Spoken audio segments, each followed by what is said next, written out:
All right. Well, welcome. It's church. It's church. We're in church. It's a good thing. All right, open up to your Bibles to Mark chapter 1. We're going to get started and we're going to get going. Today is Vision Sunday, but it's not. It's just kind of, all we're doing today is just kind of talking about sort of a little bit about the direction as to where we're going, what I believe the emphasis that are going to be for this year, what it is that God is going to be doing through us. Open up to Mark chapter 1, verses 12 to 13. It says here, and immediately the Spirit drove him into the wilderness, and he was there in the wilderness 40 days, tempted by Satan, and was with wild beasts, and the angels ministered to him. And the thing that really hit me was when I looked at this really quickly, and I thought, 40 days. And you know how you get those little moments where you start to think, 40 days, 40 days. Back in Genesis 7, chapter 4, 40 days was associated with the flood, 40 days, 40 nights. In Exodus 25, verse 18, there was 40 days where Moses went up onto Mount Horeb, and he spent 40 days without food and water up then as well. Then in Exodus 34, verse 28, Moses again is up on the mount, and then this time he spends another 40 days without food and water, and he comes back with the covenant, 40 days. Then there's this whole 40 days thing in Numbers 13, verse 25, and that's where the spies went into the land, and they were in the land, in the promised land, for 40 days. But then the weird thing is they came out of the land, and because the Israelites then turned around and said, no, we won't go into the land because of all sorts of reasons to do with self-esteem and lack of faith and all sorts of stuff, they then ended up being left in the wilderness for 40 years because it was numbered based on the amount of days that they were in the promised land. So there's this 44, there's all these 40s keep popping up, and I keep thinking, what's going on? And then Deuteronomy 9, verse 18. Again, Moses goes up onto the mountain and fell prostrate because for 40 days again, and just laid there for 40 days, was the Israelites had sinned. And basically God was saying, look, that's it, I've had a gutful, I can't deal with this, I'm trying my best, and they keep no, I just can't deal with this. And Moses goes up, falls prostrate for 40 days, and prays, and God turns around and says, all right, okay, no problems, we'll give him a second chance. Then 1 Samuel 17, verse 16, Goliath came and humiliated the Israelites for 40 days. And then David comes after that with the whole slingshot thing, pebbles, middle of forehead, down goes giant, yeah? Okay, then we have 1 Kings 19, verse 8. Elijah had just had one of those I'm a worm and everybody hates me moments. Well, actually, the truth was nearly everybody did hate him moment. Jezebel was after him and had been killing all sorts of prophets, and Elijah was like, and so he went through the wilderness for 40 days, and then he goes back to Mount Horeb, which is the mountain where Moses was, and in Mount Horeb, that's where there was this thunder and lightning, and he was in a cave, and God was revealing himself to him, and then he hears God's still small voice. In amongst all the noise, he hears the still small voice of God. But there was this 40 days of wandering through the wilderness before that happened. Then in Jonah 3 verse 4, 40 days, when Jonah came and prophesied to the Ninevites, he then turns around and says, you've got 40 days. In 40 days, the Lord will smite you off the earth, kind of thing. In 40 days. And of course, in those 40 days, they fast, they pray, they wear sackcloth to ashes, they repent. The whole nation changes, much to Jonah's horror, because Jonah didn't like the Ninevites, and he was really keen for them to be obliterated off the earth. But that didn't happen. So then Jonah then goes out, sits under a tree, and says, "God, you hate me." So anyway, that's a whole other story. Yeah. But there was the 40 days thing. Then in Matthew, you've got verse 4:2, Mark 1:13, and Luke 4 verse 2, all talk about Jesus going into the wilderness for 40 days. Is that cool?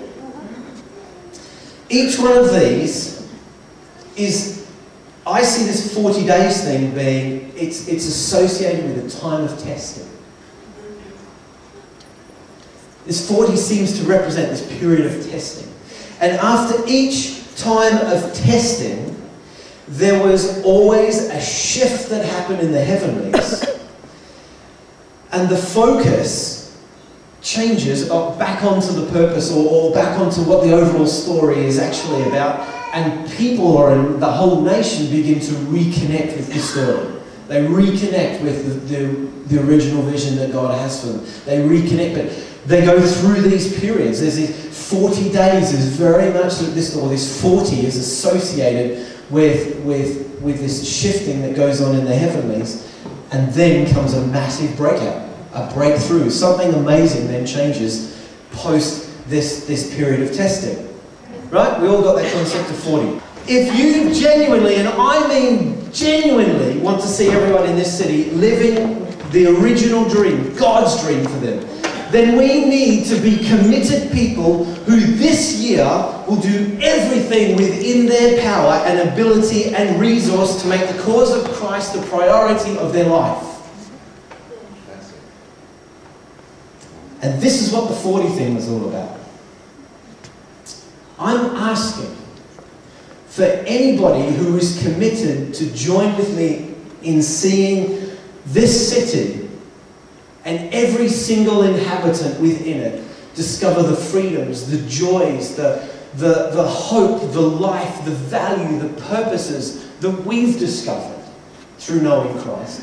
If we want to see others within our city discover this as well, then I believe we need to fast and pray. No. And it needs to be a heaven-shifting fast and prayer.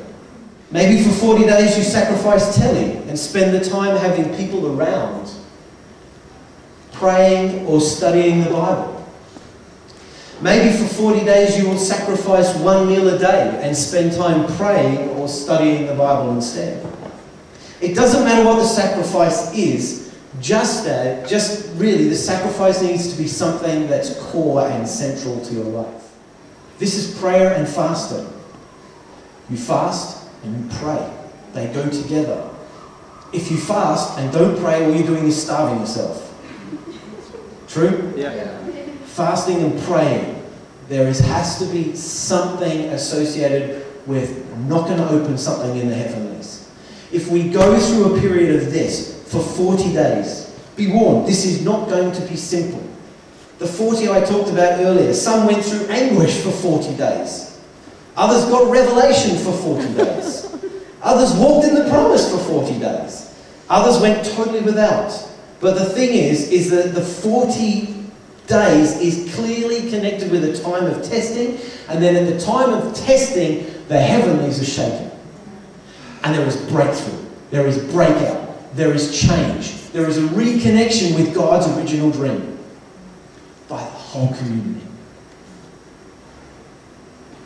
I believe that as we come out of it, we will then step into a whole new realm of authority, revelation, power, and influence. I believe that we will see salvation come to so many in our city. I believe we will see lives made whole, have value and purpose, and freedom come to people. All because they discover that God is for them. That He wants to live life with them in harmony. Jesus showed us that way. But I believe that if we do this, we will see an incredible breakout the other side. Those at work, those at school, those at uni, those in your family, you will begin to see breakthroughs in their worlds.